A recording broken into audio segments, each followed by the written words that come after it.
दोस्तों नमस्कार, मैं हूं प्रीतम ऋतु और आप देख रहे हैं नवीनम। दोस्तों आज है बुराई पर अच्छाई की जीत का पर्व दशहरा, रावण दहन। इसके अलावा साथ साथ दो पर्व है। एक और पर्व है 2 अक्टूबर गांधी जयंती।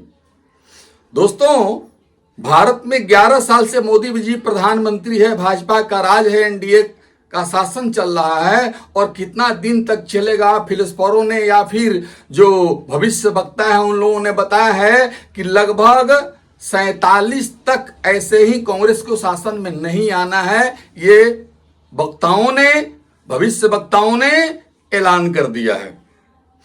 और भारत में जो अभी वर्तमान में मोदी की सरकार है, मोदी की सरकार ने क्या क्या किया है उसके बारे में एक महानुभाव से जरूर आपको सुननी चाहिए। जरूर देखिए ये वीडियो। ये बीजेपी वाले इतने कमाल के होते हैं कि राष्ट्रीय धरोहर पे काम करने के लिए आए तो काशी विश्वनाथ कॉरिडोर, राम मंदिर, सोमनाथ मंदिर, केदारनाथ धाम, बैजनाथ धाम, आदि शंकराचार्य की प्रतिमा, रामानुजाचार्य की प्रतिमा, सरदार वल्लभ भाई पटेल की प्रतिमा, अटल टनल, सेंट्रल विस्टा जैसे वैश्विक धरोहरों का निर्माण करा देते हैं। अगर ये भाजपा वाले शिक्षा पे काम करने के लिए आए तो ये 7 IIT, 7 IIM, 15 AIIMS, 16 IIIT, 749 university और 305 मेडिकल कॉलेजेस खुलवा देते हैं। अगर ये भाजपा वाले आम आदमी के लिए काम करने पे आए तो जनधन योजना, GST योजना, उज्ज्वला योजना, उजाला योजना, मुद्रा योजना, स्वनिधि योजना, उड़ान योजना, अग्निपथ योजना, स्वामित्व योजना, समर्थ योजना, सौभाग्य योजना, पहल योजना, आयुष्मान भारत योजना, आयुष्मान सहकार योजना, मातृत्व वंदना योजना, गर्भावस्था सहायता योजना, स्त्री स्वाभिमान योजना, बालिका अनुदान योजना, सुकन्या समृद्धि योजना, स्मार्ट सिटी योजना, अमृत सिटी योजना, अंत्योदय अन्न योजना, PM गरीब कल्याण अन्न योजना, PM कुसुम योजना, PM वाणी योजना, PM वय वंदना योजना, PM धनलक्ष्मी योजना, PM रोजगार गारंटी योजना, PM छात्रवृत्ति योजना से लेकर के 200-250 योजनाएं चलवाते हैं, लेकिन कहीं भी अपना या अपने खानदान के किसी भी व्यक्ति के नाम से कोई योजना नहीं चलवाते।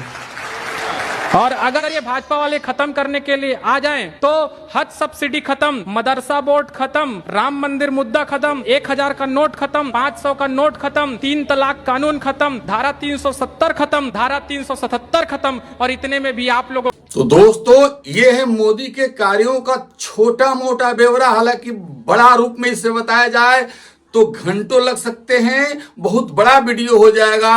मोदी ने जो काम किया है वो आज तक, जब से भारत आजाद हुआ है तब से किसी प्रधानमंत्री ने नहीं किया।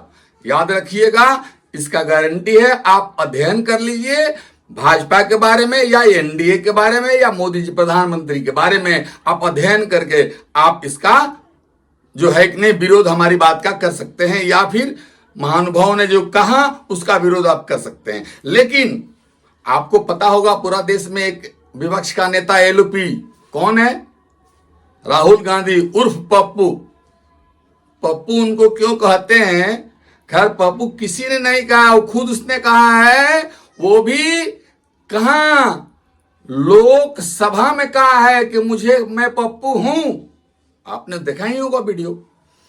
वो आजकल भाजपा और RSS पर लगातार आरोप लगाते जा रहे हैं और भाजपा और RSS को भद्दी भद्दी बातें, गालियां क्या क्या नहीं देता है। राहुल गांधी LP ये बोल रहे हैं कि जिस दिन संविधान लिखा गया उसी दिन संविधान को RSS वालों ने जला दिया। अब बताइए, लिखाया और जला दिया गया तो आज संविधान कैसे है? ऐसे मूर्खों की बात तो है। यहां ऐसे ऐसे मूर्ख लीडर भी हैं। सुनिए क्या बोल रहा है। आजादी में हम सिर्फ अंग्रेजों से नहीं लड़े थे, हम अंग्रेज और RSS की विचारधारा के खिलाफ लड़े थे। ये सारे जो RSS के लोग हैं, इनकी विचारधारा फ्रीडम स्ट्रगल की विचारधारा नहीं है। जिस दिन ये किताब लिखी गई थी उस दिन RSS ने रामलीला मैदान में इस कॉन्स्टिट्यूशन को जलाया था। दोस्तों एक बात जानते हैं, काश इस देश में कांग्रेस नहीं होती, काश इस देश में कांग्रेस नहीं होती तो बहुत चैन से सारे लोग जीते और देश का उत्थान, देश का विकास अभी तक हम नंबर 1 पर चले गए होते। ये मैं दावे के साथ बोल रहा हूं आपसे कि कांग्रेस नहीं होती तो हम लोग आज जो तीसरे पायदान पर है अर्थव्यवस्था में, ये नंबर 1 पर बहुत पहले चले गए होते। अगर देश को किसी ने भारी नुकसान पहुंचाया है तो ये सारे कांग्रेसी, सारे लुटेरे, सारे के सारे लुटेरे, सारे द्रोही समझते हैं ना, देशद्रोही। देशद्रोही कांग्रेसी सारे देशद्रोही होते हैं और हैं भी। एक औरत ने, एक लड़की ने कांग्रेस नहीं होती तो क्या होता, इसके बारे में बहुत सुंदर व्याख्या किया है। उस वीडियो को आपको देखना चाहिए कि उस लड़की ने क्या कहा कि काश कांग्रेस नहीं होती तो क्या होता। देखिए इस वीडियो को। मैं और एक भाजपाई अक्सर ये बातें करते हैं, ये कांग्रेस न होती तो कैसा होता, न पीओके होता न बंटवारा होता,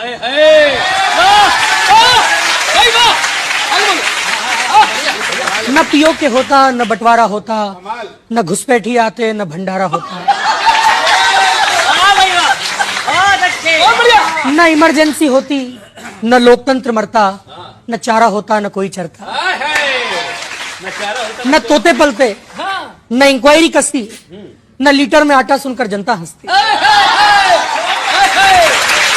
कांग्रेस न होती तो ऐसा होता, स्विस बैंकों में दफन न हमारा पैसा हो। मैं और एक भाजपाई अक्सर ये बातें करते हैं, हाय ये कहाँ आ गए तुम, यूं ही हाथ मलते मलते। हालांकि दोस्तों थोड़ा सा हंसने वाली भी बात है, लेकिन जो बात है वो एकदम बिल्कुल परफेक्ट है। कांग्रेस अगर नहीं होती तो वास्तव में इस देश का विकास बहुत बढ़ चढ़कर हो गया होता, होना बाकी नहीं रहता। सब लोग चैन के नींद सोते।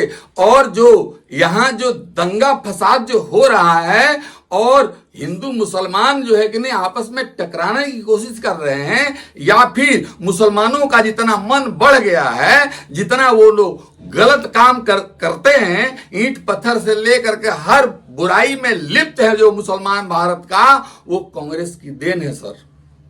दोस्तों ये कांग्रेस की देन है, इसके अलावा सपा का देन है, इसके अलावा आरजेडी का देन है, बंगाल में ममता बनर्जी का देन है कि मुसलमानों का मन चढ़ा करके इतना ना मने अभद्र व्यवहार करने वाले ये मुसलमान ही भारत के मुसलमान बन गए हैं कि जिनका कोई अस्तित्व नहीं बचा है। कहीं से वो भले आदमी, भले पुरुष या फिर इस देश में रहने लायक नहीं है। उनका इबादत गाह जो होता है, जो मस्जिद जिसको कहते हैं, मस्जिद में वो नमाज पढ़ने से उनको कोई फायदा होने वाला नहीं है। तो मस्जिद में विनाशकारी चीज रखते हैं, बम, बंदूक, ईंट, पत्थर, जिससे एक पूजा करके निकले, नमाज पढ़कर निकले और किसी पर पत्थर चला दे, क्या उसका पूजा सक्सेस है? क्या ऐसा अल्लाह कबूल करता है? नहीं दोस्तों, ये सारा दोष कांग्रेस पर है। काश कांग्रेस नहीं होती तो आज हम लोग बहुत ही चैन से जीते। मिलते हैं दोस्तों अगले एपिसोड में, तब तक के लिए नमस्कार।